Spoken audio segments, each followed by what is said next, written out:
And now I'd like to introduce our very special guest. And here she is. This is Kath Shaw. Hello, Kath. Hiya.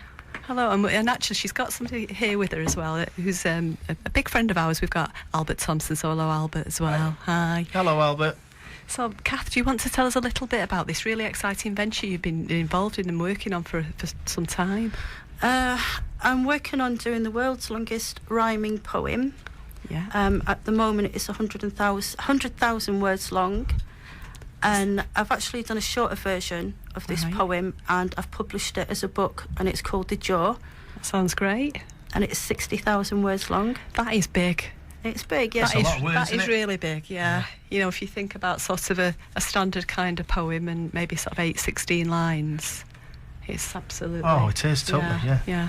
But this isn't a poem, is it? No, it's This isn't a a poem. story. It's a novel. Yeah. So tell us a little bit about it. It's about a man called Paul and a woman called Betty, and they have a meeting in the park. Betty tells him her life story about all the trouble she's been through. It's quite a heartbreaking story. Right. He falls in love with her. They get married. They have a baby. And then he discovers she's not quite who she seems. Right. And this sends him a little bit angry, so to speak. Yeah. And then a lot happens after that. I can't say too much No, because don't give it away. It Yeah. will give the story away. It Don't will. give it away. Don't give it away. No. There's a lot about love in it. It's quite, at the beginning it's a love story. Yeah. And then it starts getting a little bit... There's a twist. It's a very big twist in it, yeah. Well, it sounds really exciting, that, Kath. So, have you always written poetry? I haven't, no. I started writing this long Yeah. poem 3 months ago, and I started writing poetry 3 months, 1 week ago. That's not long, you know, when you consider what you've written, is it? That's not really long at It's all. not, I It's mean, no time. It's not at all. No, to produce what you've produced there is absolutely fantastic, isn't it? Really? Have you been to bed? I spent a lot of time on the PC, I thought she was going to say she spent a lot of time in bed then for a minute. I wish. Oh, I was going to say, I mean, really 3 months is nothing. That took me on to another question that I've got lined up. Well, I think we'll save that. Okay. So, are you creative in other ways? Or do you feel you're creative in other ways? I know that's a difficult question. Not in other ways. Poetry is my big Is that your bag? creative point, yeah. Well, it must be, to Yeah. do something so huge. Where did the original idea come from? I started doing small poems for a social networking site. Right. And then I got loads of good feedback for that, really good comments. And then I started getting requests to do poems. And I started doing a poem for someone, and it was quite long. And I suddenly thought, wonder what the world's longest poem is. So I researched it, and it was 97,000 words. Right. I thought, I can do that. Yeah. So I had a go, and I have. Yes, fantastic. Do you carry a notebook around with you? I don't actually. What I do is, if I'm in a doctor's surgery and suddenly a couple of lines have come to me, I'll run to the reception desk and go, give me a bit of paper, give me a pen, quick.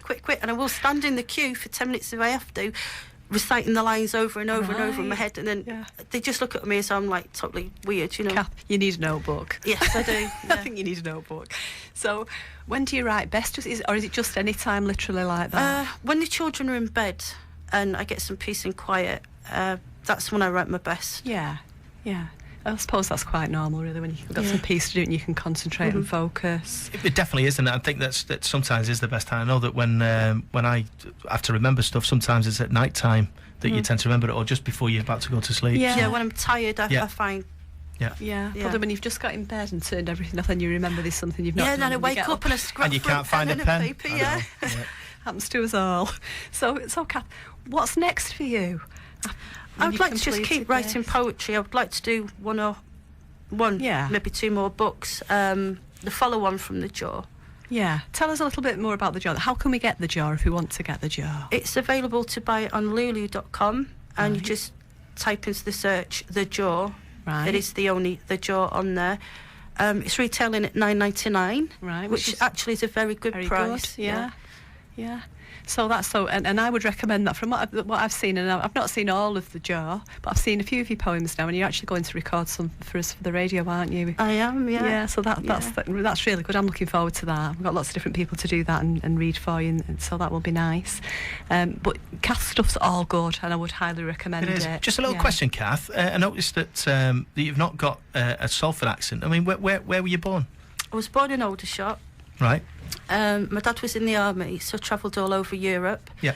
Finally settled down in Morecambe for about 12 years. Yeah. And then I went to Perth in Scotland Right. for 12 years, and I'm settled down here now. That's fantastic. Yeah. I could tell there's a mixture of accents there, and I could tell there was something southern there, So it was just how it arrived in Salford, really. So that's fantastic, Kath. Thank you very much. And thanks for coming in, and we wish you every success Thank with you that, very Kath. much. Right, it's coming to that time of the show where we've got to say goodbye. So would like to thank our guest again, Kath. I understand that you want to say a little bit of a thank you as well. I would. Firstly, I'd like to thank Albert Thompson here for being a big support. He's my rock. He's encouraged me. Without him, I would never have done it. And I would also like to thank my boyfriend, Matthew Bowring, for putting up with just absolutely everything he's had to put up with. And thank you very much, Matthew. And thank you again, Albert. No, it's been a pleasure having Kath Shaw and Albert in as well. So thank you very much, and good luck with everything that you do as well.